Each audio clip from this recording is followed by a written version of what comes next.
Hey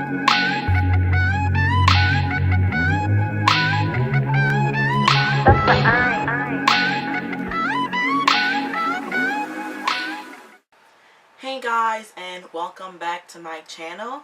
I am Fabie if you're new, and if you're new I would like you to take a second and hit the subscribe button below, also the bell button, so you can get my notification when I post a new video. So today I want to come to you with 5 tips to retain length in your hair, and these tips derive from my personal experience, as I've been natural for 4 years. I've stopped cutting recently, but I've also had experienced a lot of breakage and damage, and I was so focused on length that I didn't realize that I needed healthy hair if I wanted to retain length, and certain stuff I did needed to change. So let's jump right into it. Tip number 1 is to moisturize.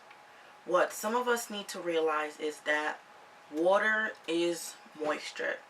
I'm going to let that sink in for a minute. Yes, water is moisture, and just like you need water every day to hydrate, you also need to moisturize your hair every day.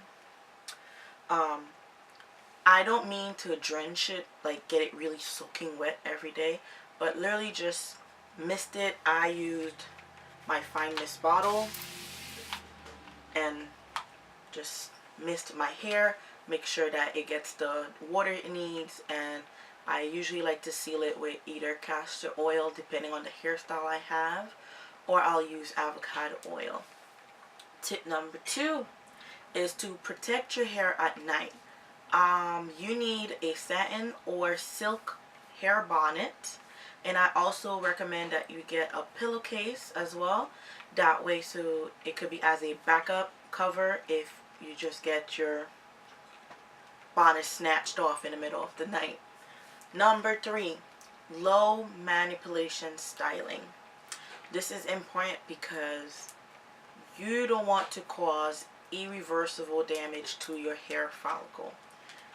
Wearing tight ponytail, like slicking it back all the time, making sure that the hair tie is tight, or using tight braiding will cause damage or even lead to bald spots.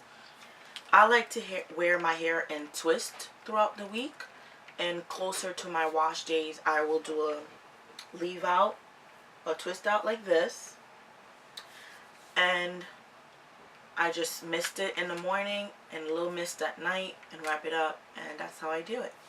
Tip number 4, clip your nails. Yes, clip your nails. Keep the edges smooth to prevent snags. I've noted with chipped nails, or even when my tips need some overdue fills, is that as I am doing my hair, the hair gets underneath it, it gets snatched, it gets pulled, it gets cut, and it makes your hair looks just uneven and dry. So keep them chip free so you don't get no hair damage.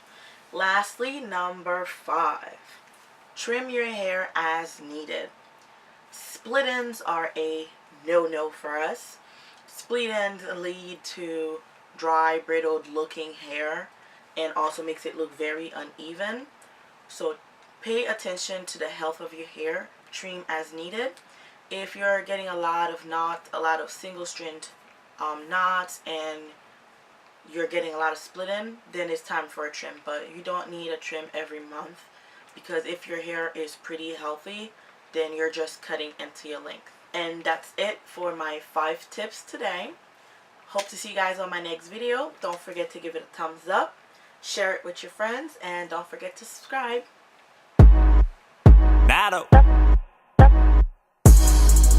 When I wake in the morning, I get straight to recording. You can tell that I'm dedicated. Make a verse and the chorus, I'ma work when I'm 40. I can't help it cause I'm dedicated.